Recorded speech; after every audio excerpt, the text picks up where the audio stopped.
Hey, you want to see something really scary? What's your favorite scary movie? I'm gonna scare the hell out of you. What was living behind that boy's eyes was purely and simply evil. They're coming to get you, Barbara. When there's no more room in hell, the dead will walk here. What's blood for, if not for shedding? Welcome to Fright Night. Welcome back to Jump Scare. I'm Betty. And I'm Chad. This week, we're interviewing brothers Darren and Jeff Allen Geare from the Retaliators. Welcome to the show, guys. Great to be here. Thanks, man. Yes, we are.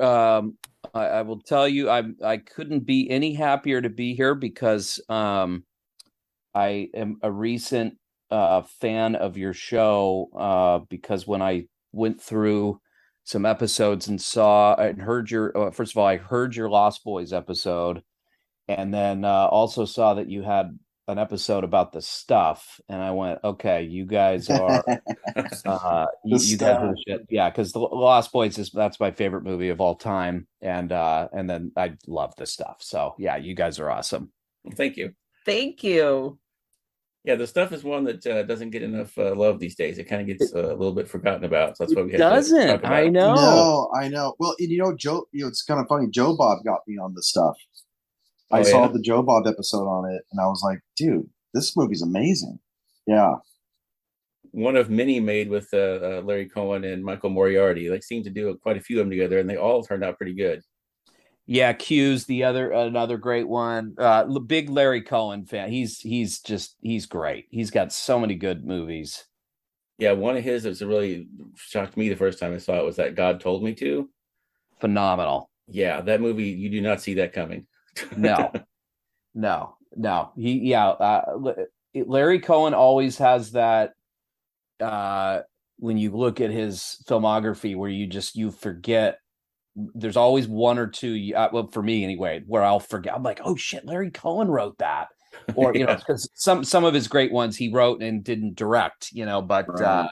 And you kind of forget. But yeah, what a genius that guy was. But yeah, the stuff is super underrated. Good. Well, I did mention you guys were from Retaliators. Let me clarify, they're the screenwriters of the Retaliators that we just covered. I say just covered because in my mind it was like last week, but it was a couple of weeks ago now. And we did cover the film and we enjoyed it. And I mentioned this in the podcast. It has several different tones. I wasn't expecting, and I'm gonna just shoot over to like the end of the movie. The different areas of the film, I wasn't expecting how from the middle to end. Beginning of it has such, and now that I know the inspiration behind the story, it does feel very personal. It's very heartfelt. There's so much heart in you. That's something you usually don't find within the horror genre a lot of the times. Right. And it goes into the action. You guys kind of covered several different genres in one film, but it worked. I mean, yeah.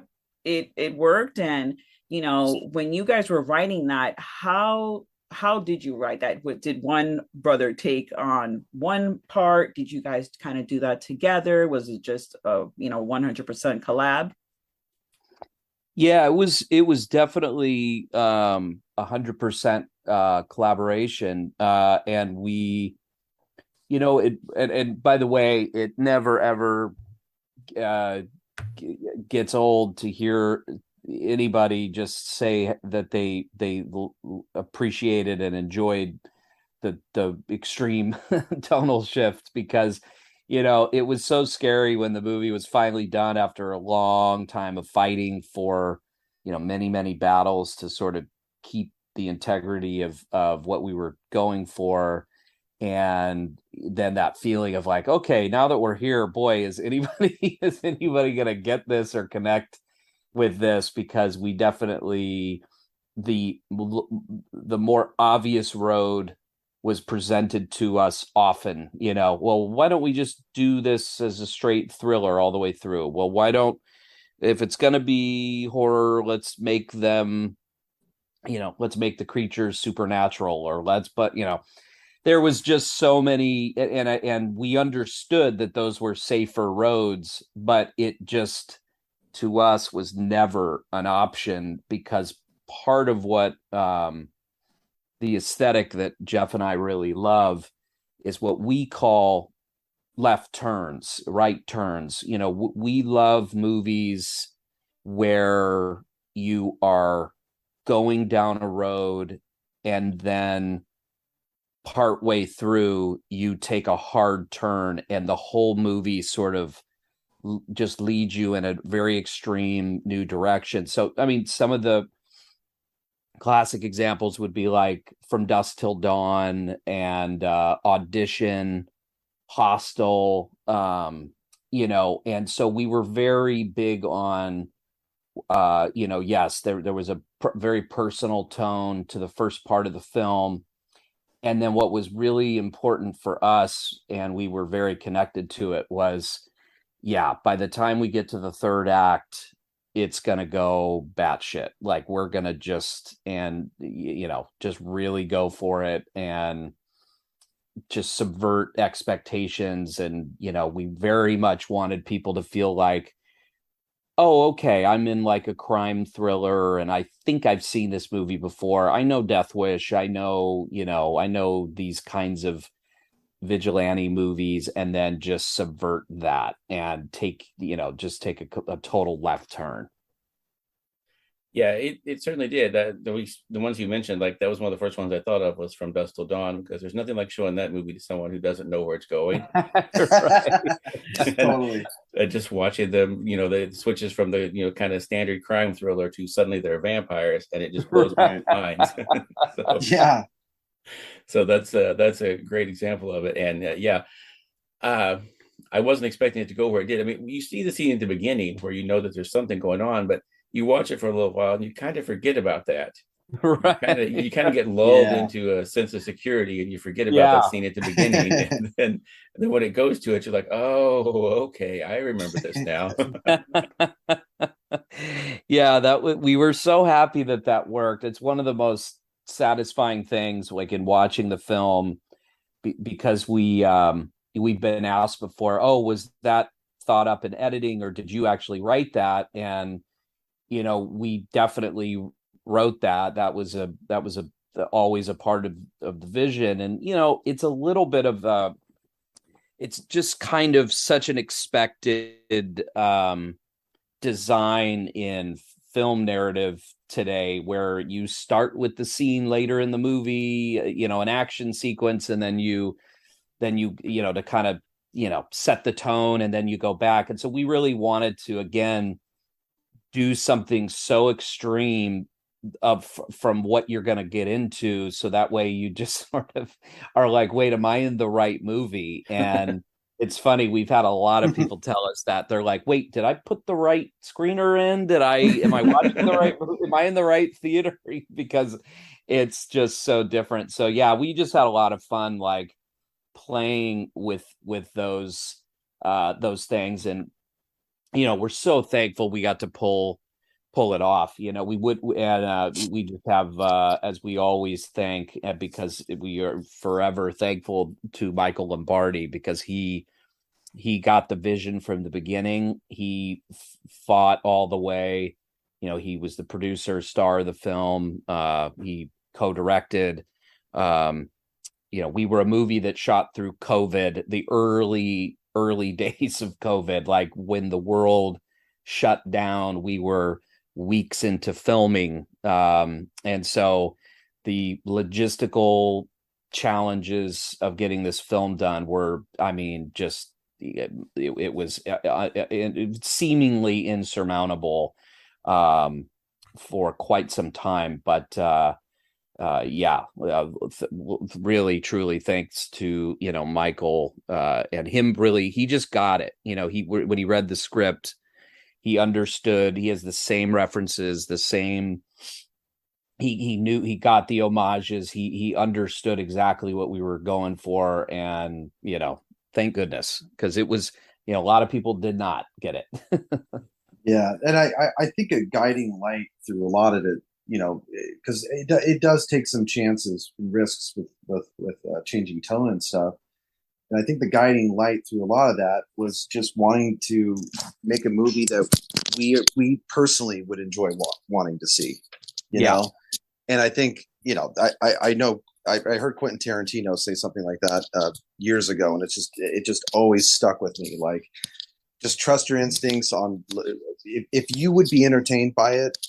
And you really put your work into it to make it happen, it will find its audience. It will find people that appreciate it. So, I think that's really important too. So what were some of the challenges you guys had to deal with when you were filming through COVID? I can only imagine that it wasn't easy.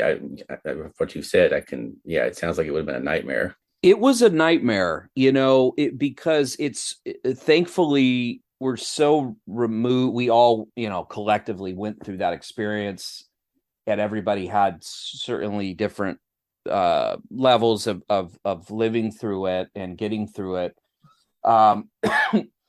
Because we were literally mid-production, we had to deal with the very real realities of having to keep everybody healthy and safe, and navigating that when there was so much, those early days, a lot of confusion, a lot of, up and down with what to do, what not to do.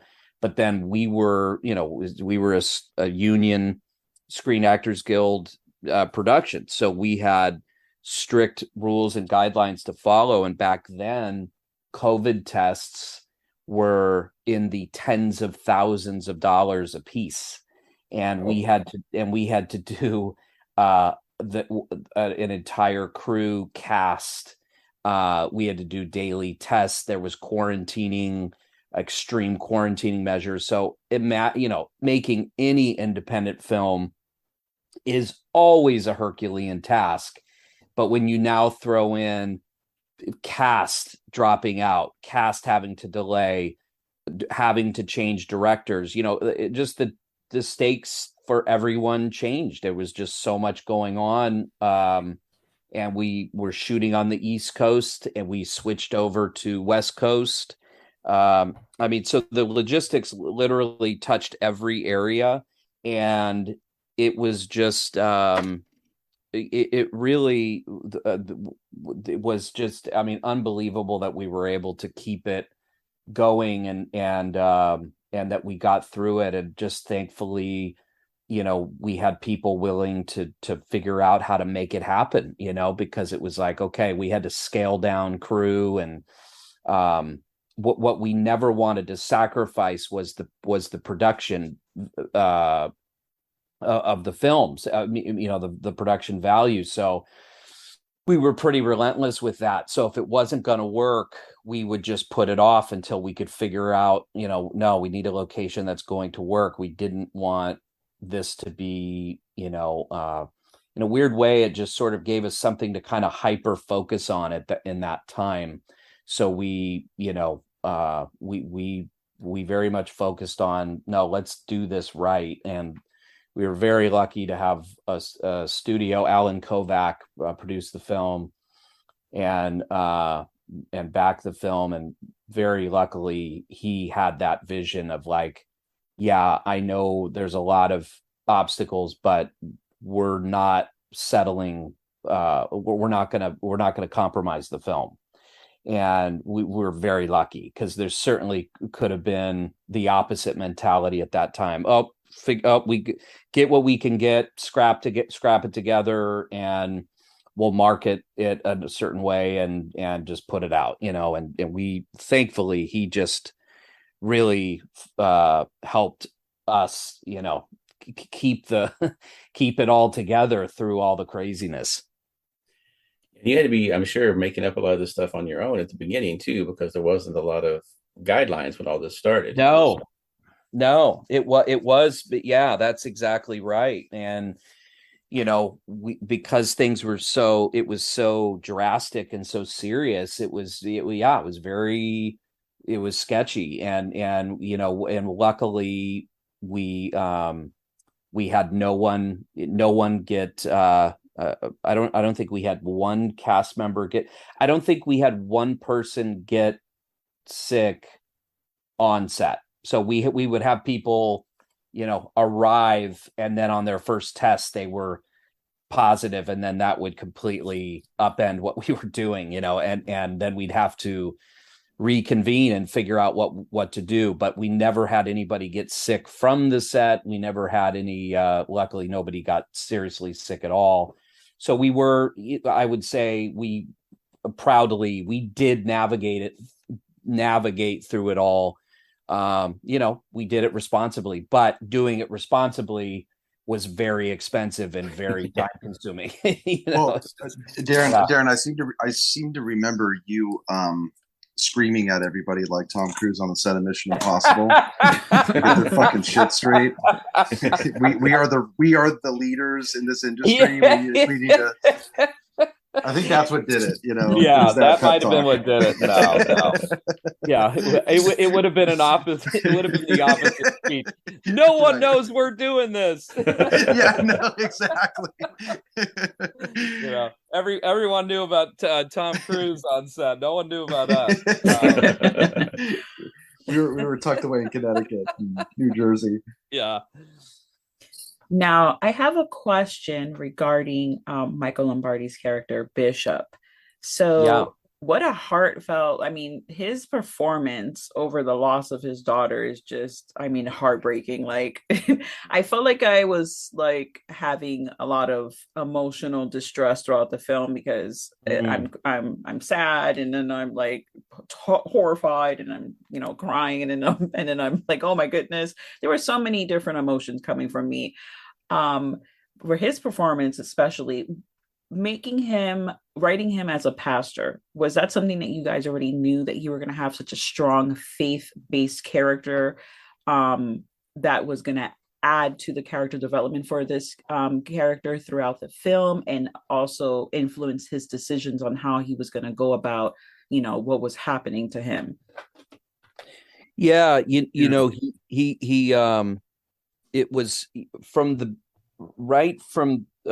beginning, when Jeff and I were creating the story, and we spend a lot of time in the outlining phase when we write, and we were outlining the film, and we just were the idea of a pastor was very crucial, because we said, let's really play with this sort of revenge fantasy of what if somebody offered you 1 minute alone, you can't kill them, but you have a minute alone with someone who hurt or killed somebody in your family, somebody very, very close to you. What would you do? And those kind of provocative questions, maybe for some are easy to answer, maybe they're more difficult to answer. Certainly sometimes it depends on the situation, depends on the person, right? Depends on all these kind of things. So we just wanted to find what is the most extreme example, the furthest away from somebody who would do that. And that's where we just went to, okay, a true turn the other cheek pacifist pastor.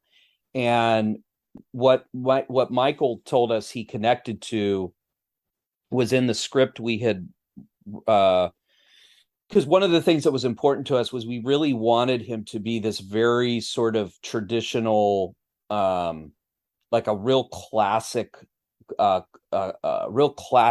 character, like a Jimmy Stewart, or a little more modern, like a Tom Hanks, somebody who was truly just earnest and likable and a good person, a good dad, a good man of his community, somebody who really cares.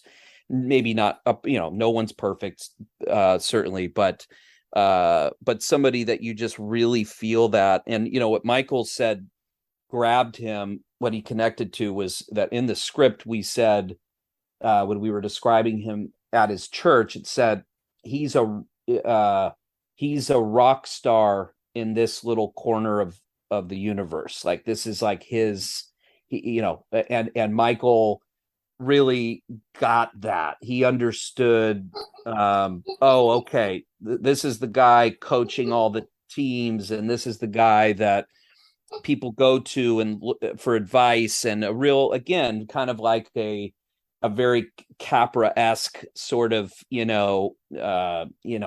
kind of person. And then you take that person through hell, and you now have this extreme contrast, which we just thought would be so much more interesting than, we wanted him to be slightly unrelatable in that way, have him be someone that was like, wow, this guy's a single dad, and he's kind of just, he's kind of got it all together and just living this peaceful life out, sort of out in the middle of nowhere, but just having the, what I mean, and then taking him through that was sort of, but yeah, he connected with that immediately.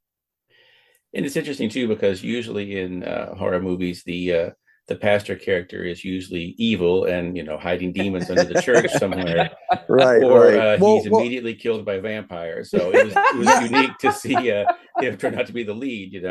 Yeah, I thought that was because that's exactly the expectation I think we were trying to subvert. It was just, that's the obvious irony.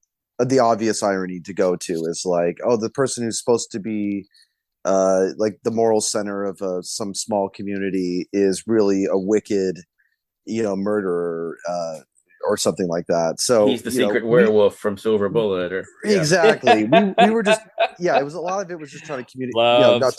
Love Silver Bullet. Sorry, not to just repeat whatever Darren had said. I mean, I agree with all that, but we were just trying to communicate to the audience in a way like that this guy is a rock star in his own community, but also a kind of, I don't want to say gee golly, but there is that kind of, just very earnest quality to him. And I'm sure people have met, youth pastors or whatever, and like they're real. There are those guys out there who are just, they just seem so sweet or just like a nice person. And it was like, okay, let's put that guy through hell and see what he does. Yeah.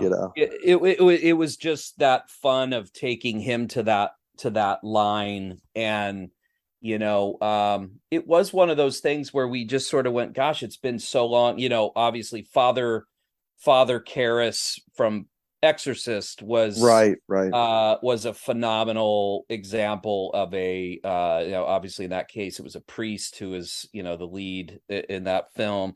But yeah, it just seemed like, that's really what we love to do. It's like find tropes and lean into some tropes, and then take other tropes and then just say, boy, is there a fresh way to kind of take a look at this? Because it's like, you're exactly right. We're so aware that like you put anybody near religion in a movie these days, especially in a horror film. Yeah, they're the goofball, they're evil, they're gonna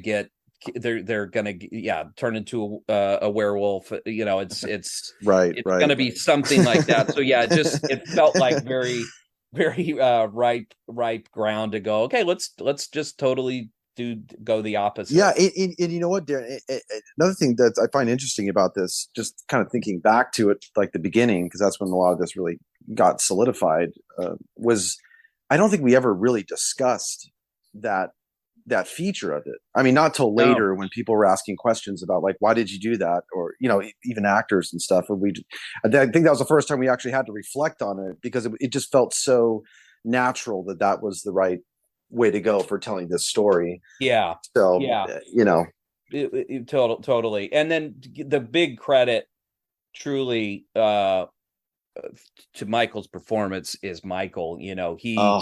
I mean, when we went to set and watched him work in person, I mean, we were just pinching each other. We were like poking each other and going, "Oh my God!" Like, I mean, it was.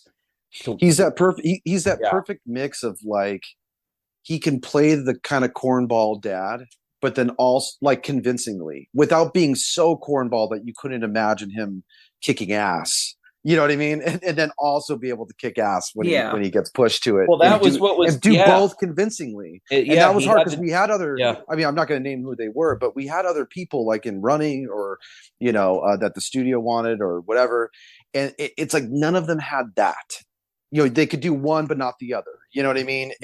He could do the full arc, and and part of it too was his passion to do it, because when he read the script, he was in New York. He was on a plane. I always tell the story, and it's 100% the truth. He was on a plane.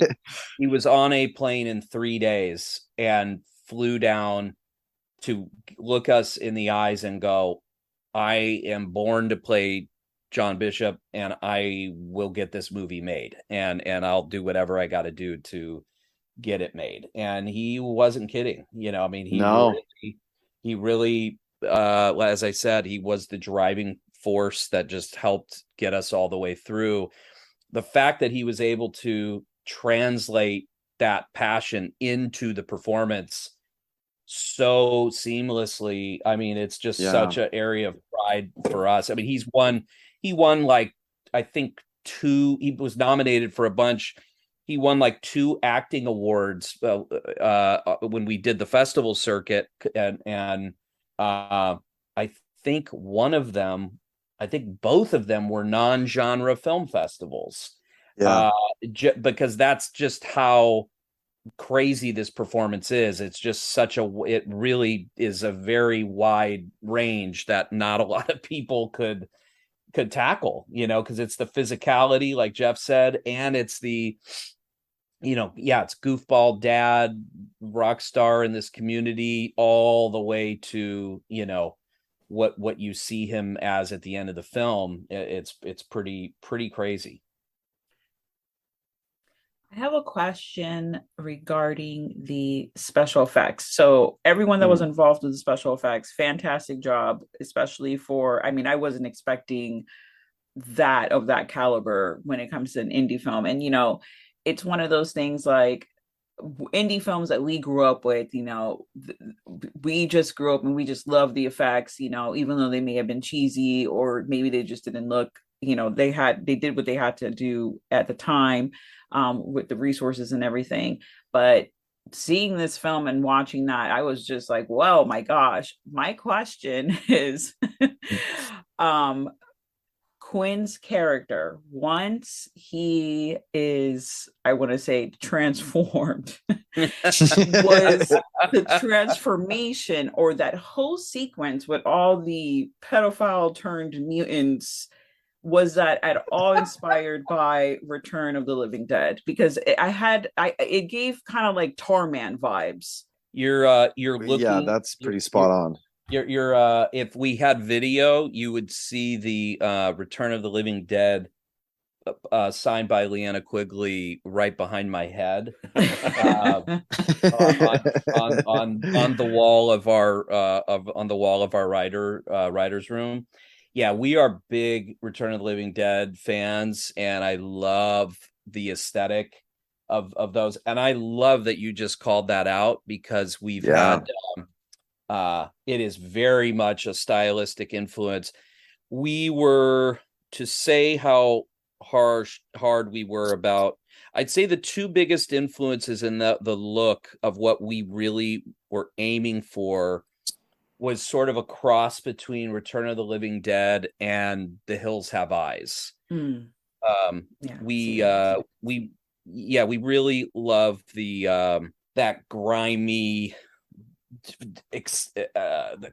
look and feel in The Hills Have Eyes with those sort of mutants. And we couldn't believe how good it turned out. I mean, that was another thing we got to see live on the set, and watch them create it. And it was, we were adamant early on that we're going full practical. We're going to go, really, really bloody, really gory.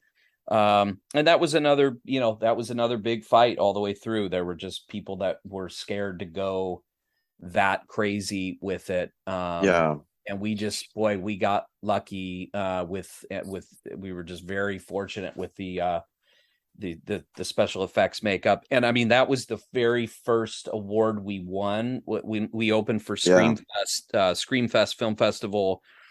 And we won best makeup special effects makeup. And that was early on when we didn't know how many, because we went into just an absolute insane amount of film festival. We ended up getting accepted into over 30 film festivals globally. And we had no idea the film was going to be received like that. And Screamfest was one of the first ones.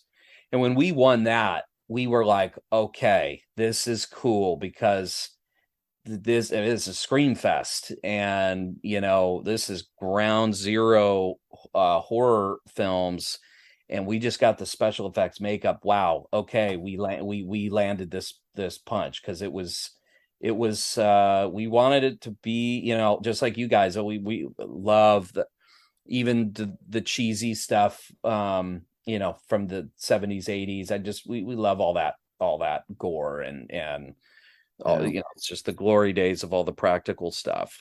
Yeah, the best. Well, the practical effects are always going to hold up. You can watch a movie from 40 years ago with the practical effects, and always they're still amazing. The Thing, that's like main example. Yeah. Oh, it's still such it's mind blowing to watch The Thing today. We did 40 years later. We did a podcast the other day where we were talking about CGI. There's an era from like the 90s through 2000s.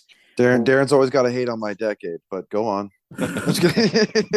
It's big brother, little brother stuff. Go on. Darren. Oh, did we lose him? No. Darren, I was just joking. Just kidding.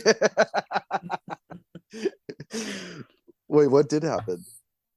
Oh, I think we might have actually lost him there. I see his face still up here, but for some reason, it was like, you know what? Forget this. I'm gone. How dare you? Guys, I really pissed him off. I'm sorry. No, just kidding. We'll see what happened here. We can edit this part of it out, because it looks like he might have, is he back here? He's got kind of weird reception. He just disappeared from the screen here. So he'll call back. He's just for whatever reason. It's just funny that happened at the perfect time. Yeah, we'll leave some of that in, and then we'll just leave some of it in. We'll take out the fat. Well, anyway, he was saying, the 90s cinema is obviously superior to any other decade. No, I'm just kidding. No. He grew up with like 80s. Well, what's funny is like, because we're 10 years apart, and he was born at like the end of the 70s. The 80s were like his growing up movies. And then I was born at the end of the 80s. So like the 90s were like more of my growing up movies. Obviously, it's not like, I still grew up with 80s movies too, but it was like the newest ones were the 90s ones of that. So those were the ones I was kind of gobbling up more. So it's always funny to like hear him like critique the 90s. I'm like, I've never heard you say anything bad about the 80s, man. And there was plenty to say about the 80s. Yeah, I think so, but and I love the 80s. Yeah. And I gotta get shit for the bad CGI. Look, I know it's bad, okay? It's really bad. It's just like, why did they do that? Yeah. Like you gotta find the middle. It's half and half. You gotta have both. If you don't want to do all the practical effects, do half practical effects and half CGI, because then you're able to fill in the gap. There we go. We got Darren back now. We'll let him back in. Darren, are you back? Hey, he's back. Hey guys, sorry about that. I don't know what the heck. My computer just completely died on me. What happened? It was funny because it died out like right as I was like giving you shit for the talking shit on the 90s. It was perfect. It was perfect. He's like, wow, I really made him mad. He just hung up. No, and I love, and listen, I love the 90s. I was, my teen years were through the 90s, so I always will have a huge affection for the 90s. But I just think, you can go, like you said, all the way back. You could go through any era, and the practical effects will always carry, when it's shot in camera like that. Yeah, no, totally. I wanted to ask you guys, I know this is a little bit of a shift in tone here, but I wanted to get this to you. I wonder if you could tell us a little bit about the inspiration for this film, because I know it's a very personal thing for you guys. Yeah, no, absolutely. And as we always say, it's there is a very real life trauma behind the inspiration of the film. It is thankfully, ultimately, there's multiple happy endings to some pretty horrific stuff in the past, but taking it back to the beginning, when our sister, this is going back, I think maybe 16 years ago. She was walking home from a party. She was still very young, and she was attacked by a stranger who was running. The way she describes it, which is so eerie, is she was walking home. She was literally just minutes away from her house, and it was in this, it's in this little Northern California town, and she heard someone running behind her, and she thought, oh, someone is jogging, and she was going, who the hell is jogging at this time of night? Next thing she knows, she is tackled full force, and they go down like a 22-foot ravine, and it was horrific. This guy, he almost killed her.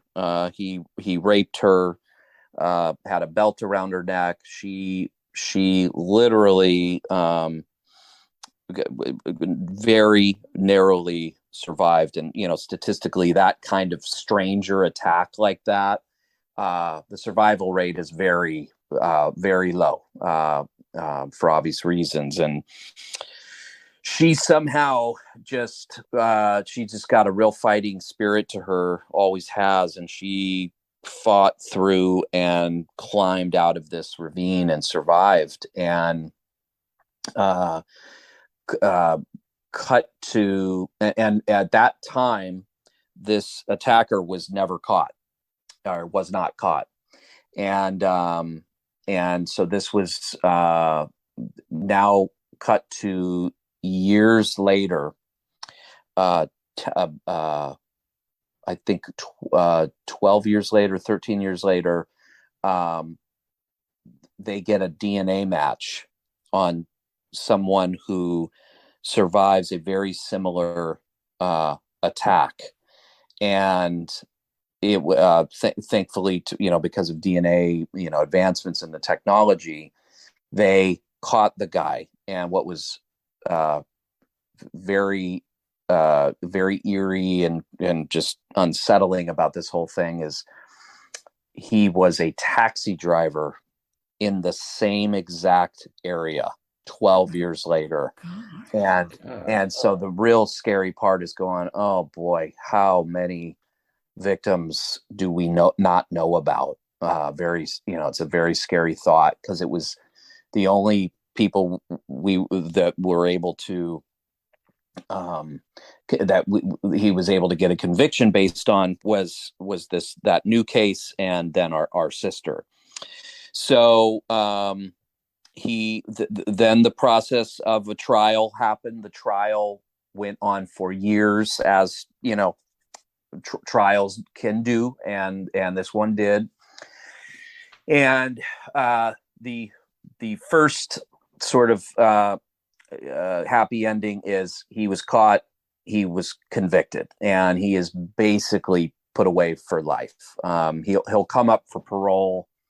The first time he'll come up for parole, he'll be a very old man if he's still alive, and hopefully it won't be difficult to keep him locked up. So that's definitely, it was that was a very happy ending for us, because for years and years and years, the perpetrator wasn't caught, and we didn't think that there would ever be justice there. So that was a very good thing. Now, through the trial process, our sister came to us and asked us, would you guys, do you guys know anybody in the documentary space, and would you be interested in or can you help me get some sort of documentary? I would like my story to get out in the world, because she had suffered through, as one can imagine,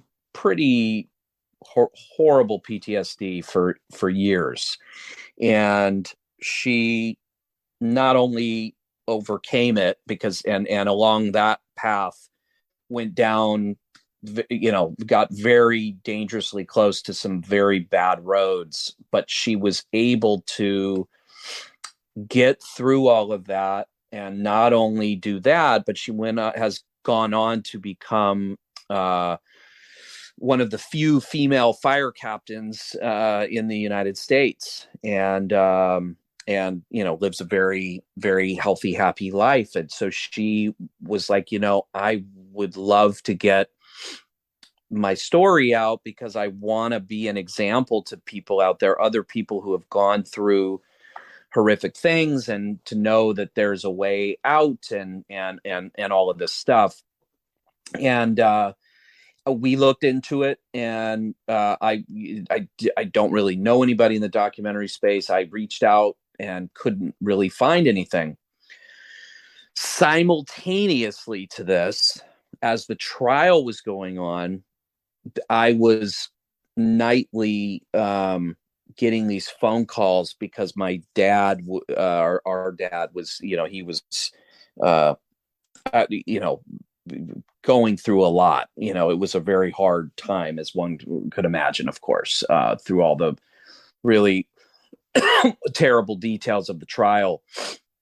And so one night when I was talking to him, and I was just trying to be there for him, that's when I just had a flash of, what if there was a service for family members of crime victims where somebody offered you 1 minute alone? And then I wrote down the Retaliators, and I just put it away. And then weeks or whatever later, Jeff ended up finding that little blurb and said, "Hey, what's this?" And I told him. And then next thing you know, we started creating this story. And it just sort of very quickly, we started kind of piecing together and getting kind of excited about it. And so we went to Jody. Her name's Jody, by the way. I said, "Hey, this may sound a little crazy, and if you're not okay with this, that's all good. I'm just throwing it out there." I said, your story has inspired an idea for a screenplay, and it wouldn't be your exact story, but the heartbeat would be your story. I don't know how you would feel about that, if that, and she just cut me off and said, she goes, "Great. If if that's possible, if that ever happens, just please get my name out there. I am totally cool with that. I don't care how my name gets out. I don't care how my story gets out. I just want to get it out. And so if that's the way, awesome. And we were very, because we told her, so we can't make your documentary, we can't do that. That's not, I mean, we would be the most overly biased journalists on the planet on one hand, and on the second hand, it would be torturous to have to go through, we'd already been through these long ordeals of going through it and the trial, and we sort of, so that is part of that, represents part of the tone in the film too, is that, as we talked about earlier, there's a very personal tone, but then it goes to the tone that we really kind of needed to have as a sort of catharsis. And we are now full circle, because obviously the most important happy ending is that Jody is living a happy, healthy life, but the cherry on top is this experience, because she has been to film festivals and on red carpets, and she has been able to tell her story, connect with people, and she is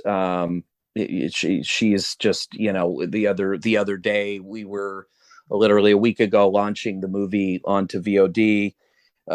We got on stage and she got to tell her story, and boy, it just felt like a very triumphant full circle moment, to just look at her doing that. And like, it is pretty amazing to experience having something so terrible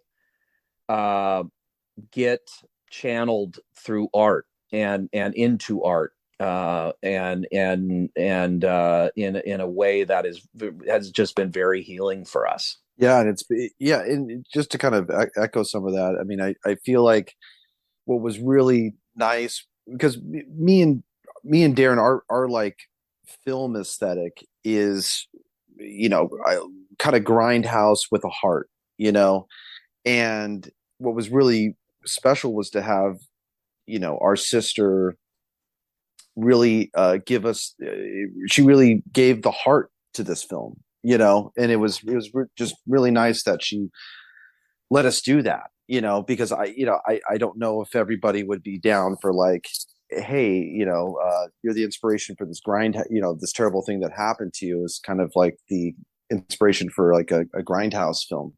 But she knew it was all coming from love and everything, so it was really awesome.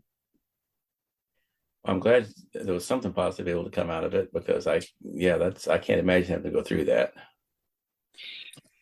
Yeah, and we can't really either, in a way, right.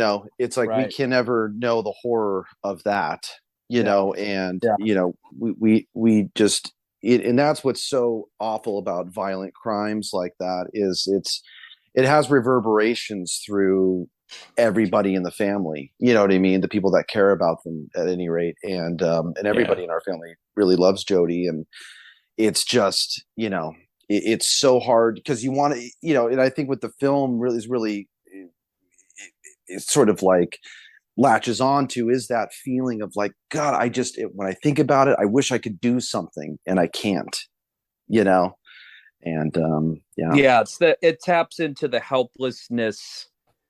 There is like this void of helplessness that you find yourself kind of buried in as you're going through this on the sideline, because like Jeff said very, very appropriately, we can't imagine what she went through. We really can't, because I've never been through anything personally that horrific, and it's and I think and the truth of the matter is, and especially going back to that statistic I was talking about, very few people have been able to live to tell the tale of a vicious stranger attempted murder attack like that. Those are thankfully very rare, but even rarer than that is people to live to tell the story. And so, yeah, we got to be there when she watched the film for the first time, and we were this is a funny story. So we sent her the script, of course, the second after we wrote it, and she never told us what she thought of the script, and we never asked her, we never pressed her on it. And my feeling at the time was she might not be eager to read it, and so she's going to have to come around to it whenever she feels ready, and that's fine. And then when she reads it, we'll then we'll approach it with her. And I left out one of the craziest parts of this whole story, and then I'll tie it back into this when she saw the film. So the really crazy serendipity here, in as far as getting the film made, is that Jeff and I did not know that in the years when she was battling this PTSD, one of her very, very, very big ways that she dealt with a lot of her mental state was through the show Rescue Me. And she watched it over and over and over again. And what was happening was she was a probie firefighter, and Rescue Me was a show about firefighters that really dealt with the real kind of it didn't pull punches and dealt with the underbelly of what firefighters go through and their PTSD and all of these different things. And Michael Lombardi was the probie on the show. Oh, yeah. And so because of that, Michael Lombardi was her favorite character. And she literally credits Rescue Me as being something that absolutely helped her heal and helped her get through those really, really difficult PTSD years. We did not know that. We didn't know any of that. And so Michael Lombardi, when he came onto the film, was when Jody told us this. Wow. And she literally did not believe us. She said, you're full of shit. You're blah, blah, blah. Don't sit and lie to me and tell me Michael Lombardi is going to play. And we're like, Jody. So we literally had Michael get on FaceTime. Oh my gosh. and this is recorded. We FaceTime her. She's at her firehouse. And what you have to understand is, in the firefighter world, Rescue Me they consider that the only legit firefighter show ever. They don't consider anything else to even come close. Like, that was the show. And Leary, at the Dennis Leary had family who, I think he lost somebody in his family to a tragic fire, knew people in 9/11. And so the show was very, very researched, I guess. So she sees Michael Lombardi and she starts completely freaking out and running around the firehouse, showing everybody that Michael Lombardi's on the phone, and the whole place is just going nuts. And we were dying laughing. I mean, it was so funny. So that's the other really just absolute insane serendipity to all this. And once Michael found that out, that really helped kind of lock in, because he was so just so empathetic to her story, and he took a real pride in being that person that was going to bring this story to life, inspired by her. So the very first time she saw the film, she admitted it was also the first time she was going to meet Michael Lombardi that night. and she tells me about 20 minutes before the screening, and this is a sold out crowd. It's Screenfest. It's the Hollywood Chinese Theater, and she goes, Darren, I never told you guys, I never read the script. And I go, oh my God. And I go, well, you know what? I figured you never did because you never told us one word about it. And so I figured, well, you either hated it or you never read it. She goes, no, I never read it. And so I'm going, oh man, like, what is she going to think? This movie is very extreme. It's, again, not her story, but certainly for her, there's a lot of Easter eggs in there. John is named after, my dad, John. There's a lot of little things in there, and a lot of the heartbeat is very clear to anyone that knows her story. And what was so amazing was watching her experience the film. To say loves it, you couldn't put a bigger word around it. I mean, she kept, it was a little upsetting at first because she kept crying, and I was going, oh no, is this movie traumatizing her? Is this, oh boy. And so I asked her, I said, are you okay? She goes, oh, I've just never felt so moved in my life. Like, she just absolutely just got all of what was making her cry was every time she recognized our sort of telegraphing, to her through the film that she was like picking up. And so she just, it was a really amazing night. And that night she met Michael on stage, and it was a really powerful moment. And then on this last event, she was, she was his date into the to the premiere, and it's just really funny just to see, she turns into just a complete fangirl on the drop of a hat. It's just the funniest thing ever. So it's just been a really crazy journey. Was this the first screenplay that you guys had written together, or do you have some things, either spending time together growing up? I don't know if you grew up in the same household, but are there things that you guys have written when you guys were kids?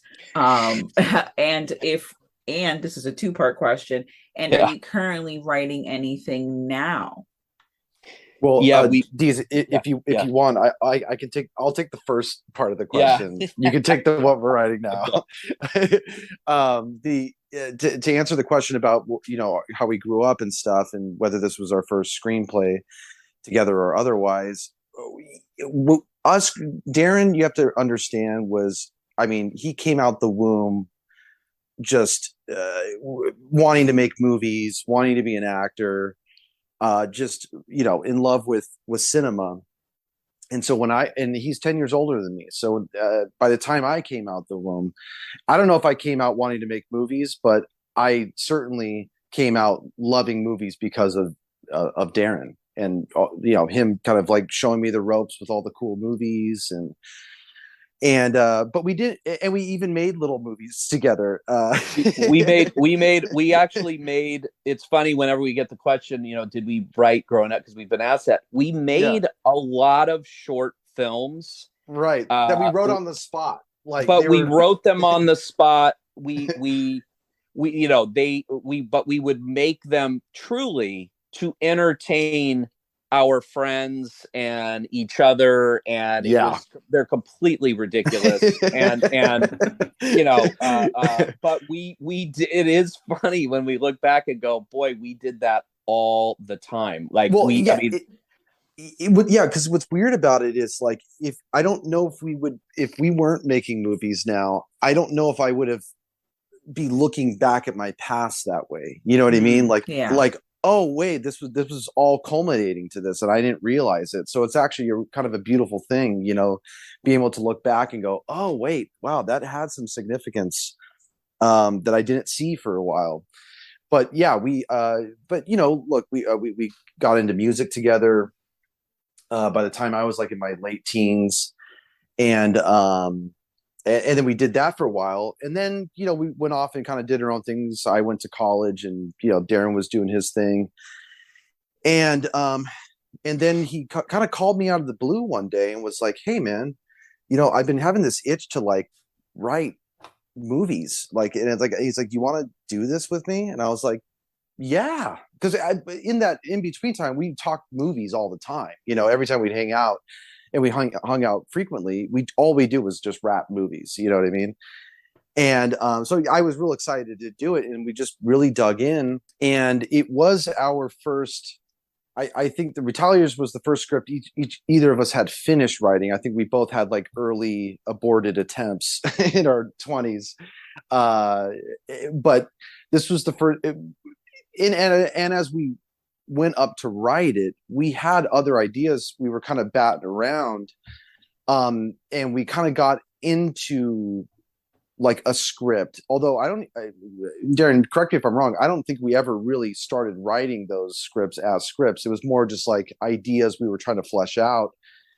Once we hit upon the idea of the Retaliators, it was off to the races. We knew it instantly. The night that I found that log line and we started riffing on it, it was like, oh no, this is it. This is what we've been looking for. And we completed our first. That was our first script we ever completed. Darren, sorry, I cut. Yeah, no, yeah. We the idea we were batting around before. We had one or two. We never got into the screenplay writing phase. It was just we had only ever gotten to an outlining phase. So yeah. What's crazy is the Retaliators is the first actual screenplay we've both written. And yeah, as Jeff said, I attempted to write a screenplay when I was younger. I think Jeff did too, separately. Yeah. It was a disaster. I wasn't able to. You don't even want to know what my idea was. I mean, it was so bad. And the funny thing was that I had this, it was just such a random epiphany because we've been such obsessive film buffs our whole lives, having, just that's who we are and who we still are. And, it was this one day I was, reading I was reading an article, and it basically said something about what you need to write a screenplay, to write screenplays. And it said, well, the one thing no one does, but you just have to do it, is you've got to read hundreds of screenplays. And I went, oh, that's weird. Well, I've done that because I grew up as an actor, and I read literally hundreds of screenplays, and to boot, 90+% of them were mediocre and to terrible. And so I know that feeling in my bones. I know the feeling of having to slog through a boring script, or a script that you're just kind of going, oh, when is this thing going to start? Where's the meat and potatoes in this thing? And then it was like the second thing was like, you've got to know movies upside down. You've got to know, have an encyclopedia. And I'm going, okay, well, check. and the third part was sort of the formal learning of the process. And that's what Jeff and I did not know. So we right. did when I called Jeff and said, hey, and we said, it was fun. We go, let's not tell anybody. We didn't tell anybody. We didn't tell anybody. We just said, let's just do it for fun. And so we immersed ourselves into education for probably a good 2 years of just literally reading every book, watching every lecture we could get our hands on, like just digging into all of the formal study to add into all the kind of the other stuff, because there was a lot of just life experience and again, reading hundreds of scripts. I have that so ingrained in me that it was very helpful, because I would just, and we're that's our style to right now is we're ruthlessly sort of hack through stuff. Like, no, that's boring. It's boring. It's not interesting. Get rid of it. And we'll just get rid of entire characters that we've been working on for months. We are not afraid to let it go. We'll just move through it, because our kind of drive is to, how do we make something interesting?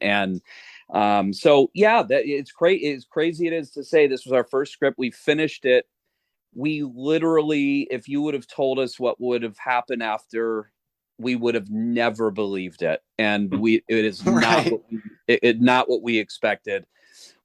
I called a friend of mine who is a screenwriter, Jerry Tukovich, and he's a phenomenal writer and he's a very smart guy. And I said, what do we do with this thing? Like, and he goes, well, you can send it to this thing called the Blacklist. He's like, you're not going to get selected on it. They're going to destroy it. And, it's what they do on there. It's really tough, but you'll learn what you did wrong. And I said, okay. We sent it in, and within weeks we're on their top list. We got these high ratings. We couldn't believe it. And then we started getting offers, so it was just this really, and that's where the whole journey kind of started. And so it's insane, but yeah. But also what's crazy when I look back at it is it's all, that's where the journey started, but it's all an extension of us just trying to entertain each other when we were so much younger, It's kind of funny just to see it as just an extension of that. Yeah, it is.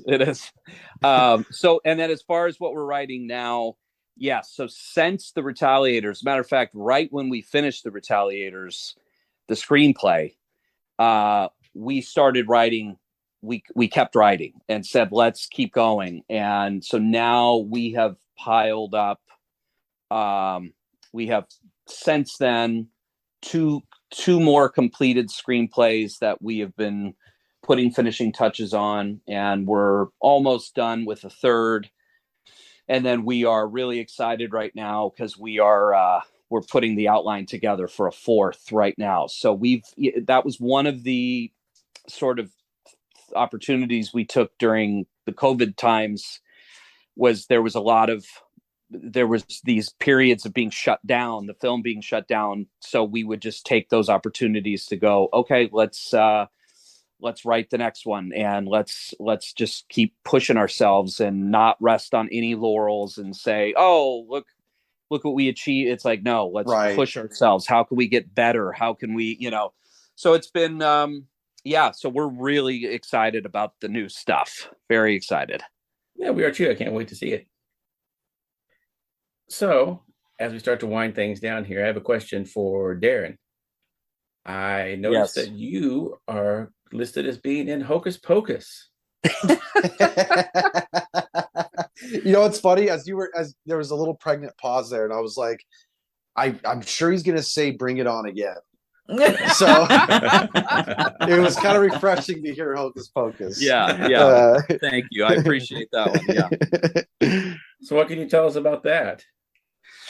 It was I was very young. I think I was I don't even remember. I think I might have been 12 or something. And I had a very small part. I shot on it for I think like 2 weeks because I was one of the kids in the town. And then there was an entirely different ending when I shot it, and I was in that ending. And I had a scene, and I literally barely remember it, and I save everything. So I'm sure I have the original script somewhere, and I really should dig that up, because the last thing I was ever expected was that I'd be getting asked about Hocus Pocus anywhere. So now I'm getting asked all the time, and I'm like, man, I really should go back and try to remember, because it was so darn long ago. But yeah, it was a different ending, and I was in that ending. And then when they changed the ending, my scene got cut. So so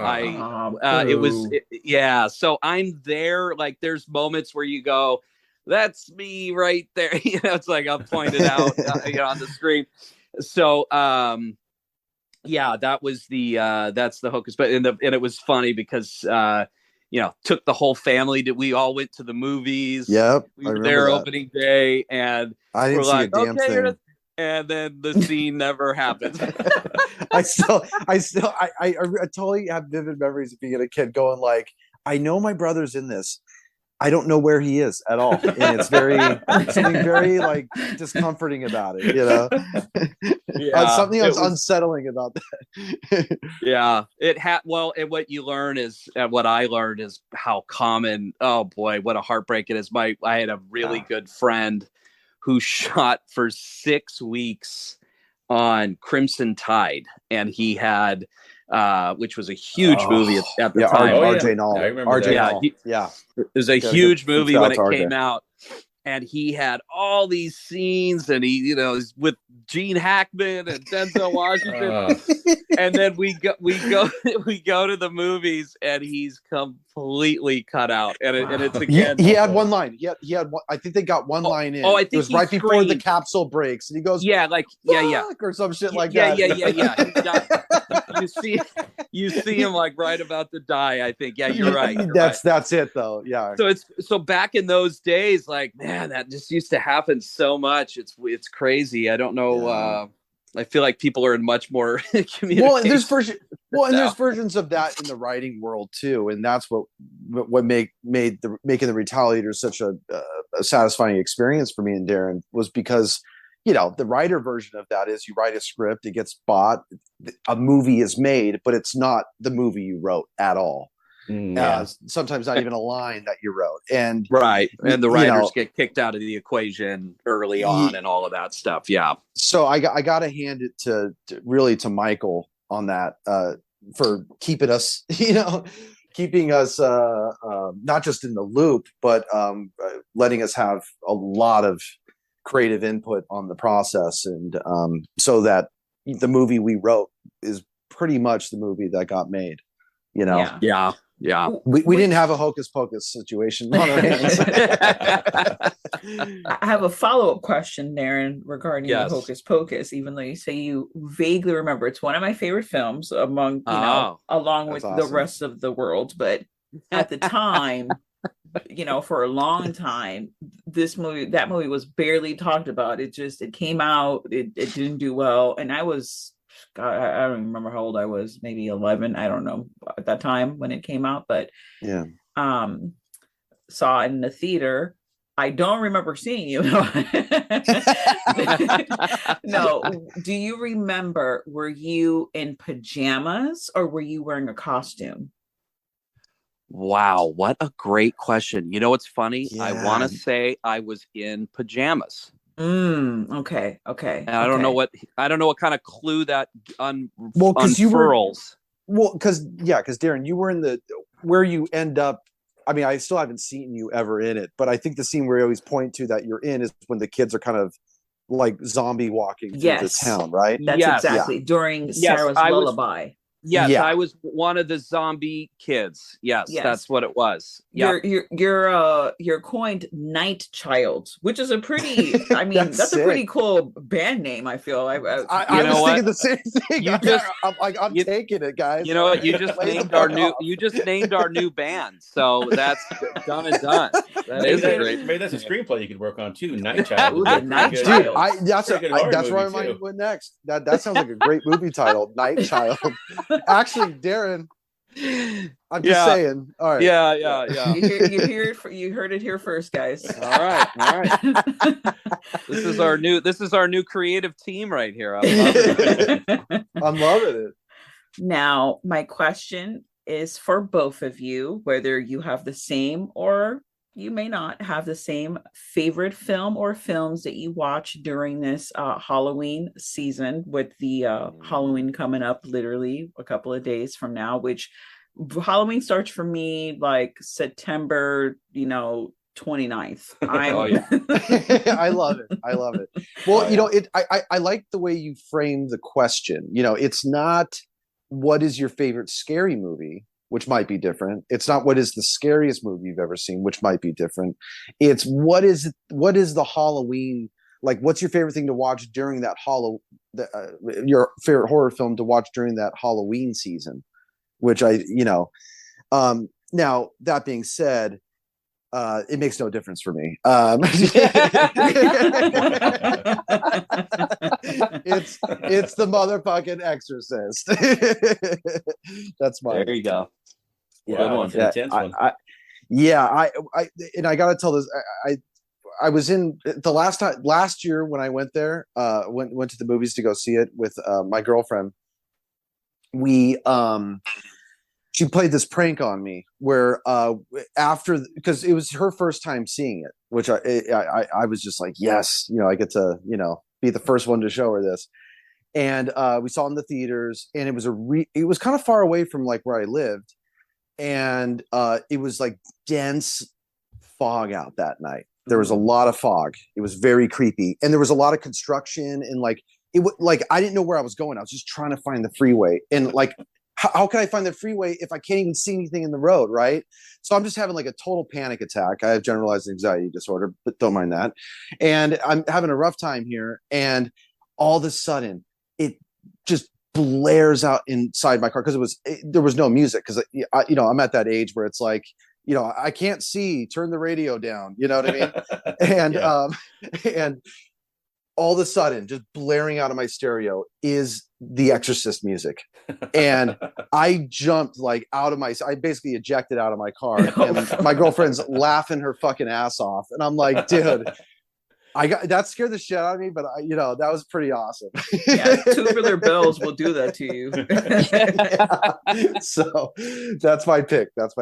Yeah, good pick. Like Jeff, the Halloween season does not change. It's kind of always Halloween season for me and Jeff. I mean, we're all so.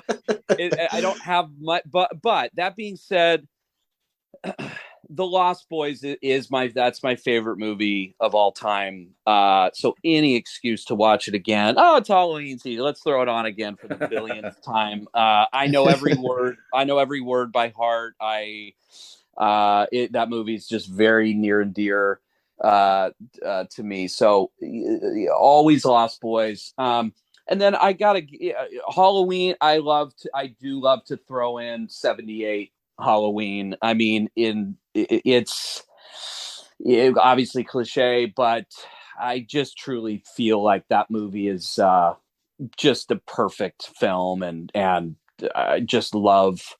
I don't feel like it gets talked about enough, so I always love to geek out on it. That literally I think there's only a few seconds in the whole film where there isn't tension being built.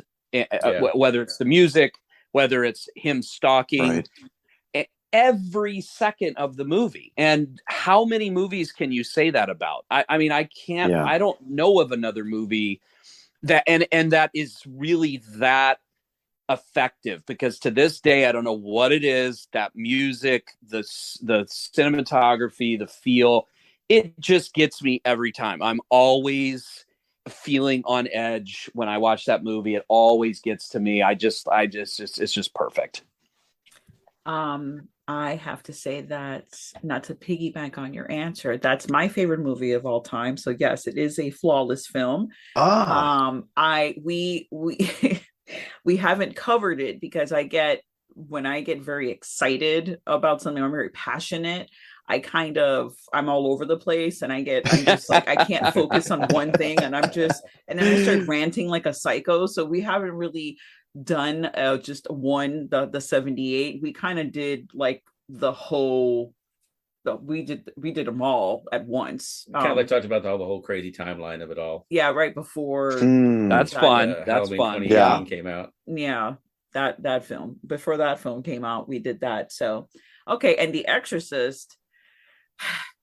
When I was younger, happened to it was playing in the background, I guess, and I saw a little piece of it, and I was like, oh no, I'm going to become possessed. Like the devil's going to take over my body. That's exactly my fear too. And I've seen that film one time. Like I can't. It freaks me the fuck out. Yeah, like I can't deal with it. Yeah. Well, what's funny is every year I see it, because I try to reserve it for just around Halloween times, just to make it extra special. Every time it happens, when I go to bed that night, I'm like, please, bed, don't shake. Please, like, don't look. I'm not going to look at mirrors, at least for a few, until I get to bed and wake up, sleep it off. What's crazy is if you can get past because because it is just such a frightening film, and you're obviously not the only person that I've known many people that literally they traumatize them so badly that they just are terrified to go near it. If you can get past that, boy, the filmmaking in that movie, William Friedkin, I mean, it is a marvel. I mean, the directing, the cinematography, the acting, it's at just a whole other level. All the head spinning and barfing, all the just the lead up, and oh my god! I mean, it's William Friedkin is just a master. That's exactly, I think, what really makes it my favorite is that it has that horror aspect, the part that is both vile and disgusting, but also terrifying. But it's all the filmmaking in between. You know what I mean? The tone and the filmmaking techniques. It's just it's really, really rich, from a filmmaking perspective. Yeah. I agree, even though I saw it one time. You know what? I'm gonna make you a special edit. I'm gonna edit out all that stuff. Yeah, take out all the bad stuff. This is like Thomas Jefferson's Bible. You know what I mean? Take out the miracles. Just that freaks you out.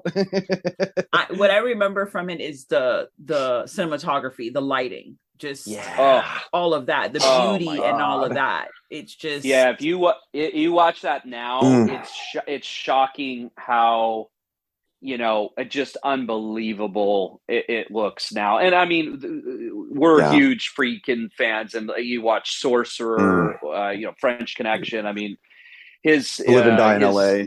Live and Die. His cinematography and directing is just off the charts.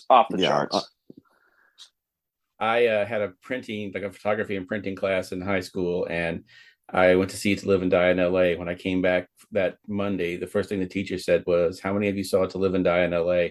Put my hand up, and he said, "Don't do anything that you saw at the beginning of that movie." Because it was basically the process of how to make counterfeit money. Counterfeit, everything that he did was available right there in the classroom. He's like, "Do not think about copying anything you saw in that movie." That's so you saw that in the theater? Yeah, dude. Man, I'm jealous. Yeah, that's one of my favorites. Yeah, talk about a real underrated. Really totally underrated film. And that car chase in the LA River. Talk about things that give you freeways. Anxiety. That car chase did me. Oh, amazing. Such a good film. Yeah. Well, go ahead. Well, I don't know. The floor is yours, sir. Okay. I was just gonna say I really appreciate you guys coming in, taking the time to talk to us today. We've had a great time getting to talk about the Retaliators and everything in between. Oh man, total blast.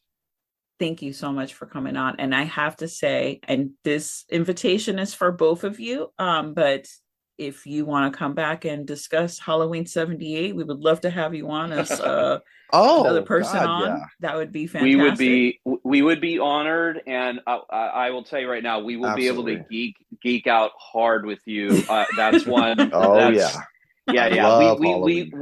We've dissected that one to death, and we're always happy to do it. So we would love that. It's funny. I went to a movie theater in LA to see a 35 millimeter print of it, and it was like both really cool, but kind of a little sucky. Now here was the sucky part. The cool part was that it was 35 millimeter. The sucky part was that it was all had a very light tone of pink over the entire thing because of the print that they had. Yeah. So I know it was kind of cool because it was like an old print, but that's it's just one of those movies. It's perfect. Had that experience recently. I went to see a 35 millimeter print of John Carpenter's The Thing, and it was very dark.